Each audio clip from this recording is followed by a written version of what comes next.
Hey, welcome to Make Sense of Math. I am Michelle, and today I just want to give you an overview of my math curriculums that I have for 7th grade math and 8th grade math. If you are looking to buy a curriculum for middle school math, whether 7th grade or 8th grade, I want you to see what I've got to offer and see if you're interested. Or if you've already purchased it and kind of want to get an overview of how it's structured, then this is for you. I currently do not have a 6th grade one yet. I am working on it. I need to get some more things included in it, and then it'll be up for availability. So to get started, I just want to talk about what makes Make Sense of Math curriculum different than other resources that you may be looking at. Make Sense of Math is just what the product states. It helps students to make sense of math. I believe in conceptual understanding and procedural fluency. So in my content, I always promote conceptual understanding first, but I always supplement it with procedural fluency. There's so many questions to promote critical thinking.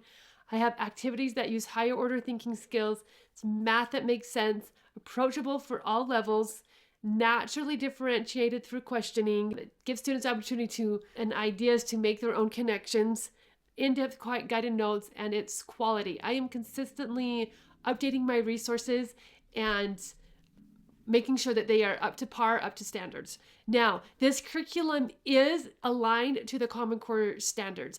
I am aware that not every state uses the Common Core standards. However, through my research, I have noted that most of them do.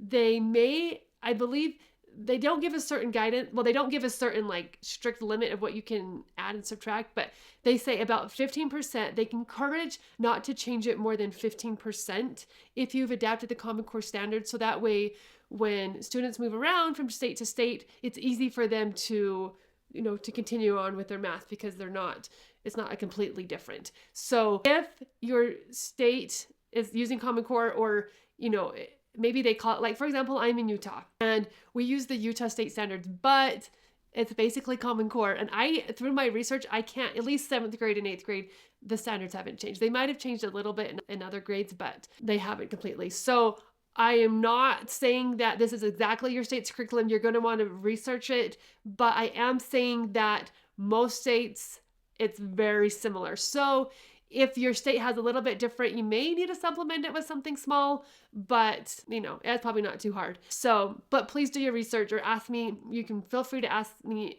any questions before you purchase this.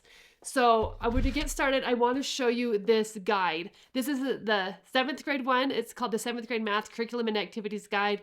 I have one just like it for 8th grade. This is a free document. It's a free booklet, okay? You can download it now if you want, take a look at it. Or after you've purchased, then you'll for sure want to download it because it is an overview of everything that's included, and it has a pacing guide, and it tells you exactly what to teach and when to teach it. So, and I'll put the link down in the comments for this. I'm going to go over just a little bit so you can see how this works. If you open it up, it starts with the table of contents, okay, for this booklet.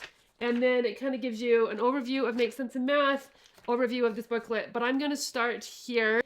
The 7th grade curriculum is divided up into 7 units. 7 units are proportional relationships, rational numbers, algebra, proportional reasoning, geometry, probability, and statistics. The 8th grade math one is divided up into the real number system, exponent, scientific notation, and roots. That's 1 unit. Solving equations with variables on both sides, linear relationships and functions is 1 unit. Systems of equations, Pythagorean theorem, parallel lines and transformations, volumes of cones, cylinders, and spheres, and then bivariate data. So you can kind of get an idea of what content is included in this. But again, you can download this guide. You can see what the units are. And then, and so I have also aligned here to the standards, so you can make sure everything's covered. I have the days. This is just an overview of how long it should take to teach that. And then the units are divided up into sub-units. Now, not every unit has more than 1 subunit. So it's for example, statistics just has 1 subunit. But for example, geometry has 4, right? Because there's a lot of different content in geometry that kind of deserves a different section. Each unit has a pre-test and a post-test. So there's a pre-test and a post-test for the unit. It is multiple choice. So you would give the pretest at the beginning of the first subunit and then the post-test at the end of the last subunit. And then there are also, I call them mini assessments. It's kind of like a quiz, but when I think of quiz, I think of something really short, which is good, but these are mini assessments. So they're like one-pagers and they are free response. The reason why I did them free response is because with multiple choice, it is hard to see the students thinking, right? I mean, they're just putting an answer, but it's hard to see why they put that answer. With free response, it's a lot easier to follow their thinking. So the mini assessments are meant to give within the unit because that way you can adjust your teaching and address issues that the students might have by looking at their mini assessments. So every subunit has one or more than one mini assessment, right? So you would give those during the subunit to kind of track where they're at, make adjustments as needed, and then you would give the post-test at the end of the unit, right?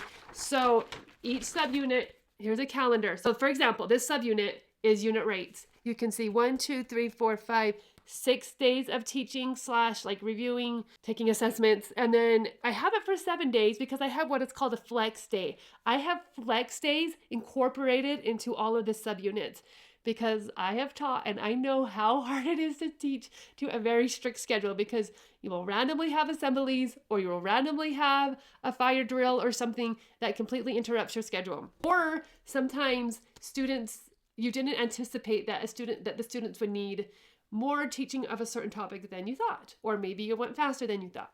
So the flex day is just that. It gives you the flexibility to adjust the schedule as needed. It gives you an extra day. So maybe you need time to practice more, or maybe you need time to review more, or maybe, whatever. And if you don't need the flex day that day, then you can save it and use it for another unit when you feel like you're going to need more time to cover. All right. So the subunit, every unit you will see this. You will see the standard. You will see the outline. So every one of these scores is a date. It tells you exactly what to do, what to teach, and also gives you the vocabulary for that subunit. And then on the next day, it's broken down with the links to the content. So these are this is what you're teaching.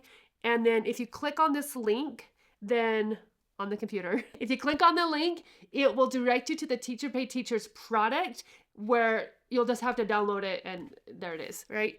So the notes, the practice, and then the assessment. Now with the practices, sometimes there will be more content there than you need, right? So there's like more activities than you honestly may need. So you can just pick and choose which ones will work for you and for your classroom and for your students, all right? So this is how it's all broken up, and then you go on to the next subunit. Again, content, this one's going to take 14 days, gives you one flex day. This is exactly what you do every day. And then this is the end of the unit, this subunit. So there's a mini assessment, which includes the content from that subunit. And then there gives you a day for review. So that would be review for the entire unit. Anything that you feel like they need to cover or review or whatever. And then unit 1 post-test, right? That's multiple choice. And then those are all the links for that content. And then it goes up to unit 2. So I'm not going to go through every unit because you can look at that. But I will show you here at the end. Oh, quickly. There is also end of year content, review content. So there's review activities, different things you can do to review the entire content of the year if you have end of year assessments. And I do have a pre-test and a post-test for the entire year that you can also use. That is included. So here at the back, this is the same content. It's the links. It's just in a different format if it's quicker to you to click on the links to get the products. This way it's categorized a little bit. It's like more condensed categorized. So you can use those. And yeah, everything how it's aligned to the Common Core. Now I'm very proud of this curriculum.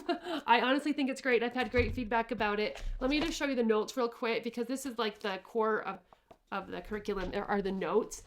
They come in two different, I don't want to say formats, but 2 different ways of printing them. You can print them all as one book, and this would be like a table of contents, and these are the notes, and they have, if you print it as this book, they have these page numbers that all go to the table of contents. So you can print one huge book, or I also have like individual packets for each unit. So if you'd rather give your students a packet each unit, then you can just print them off that way too.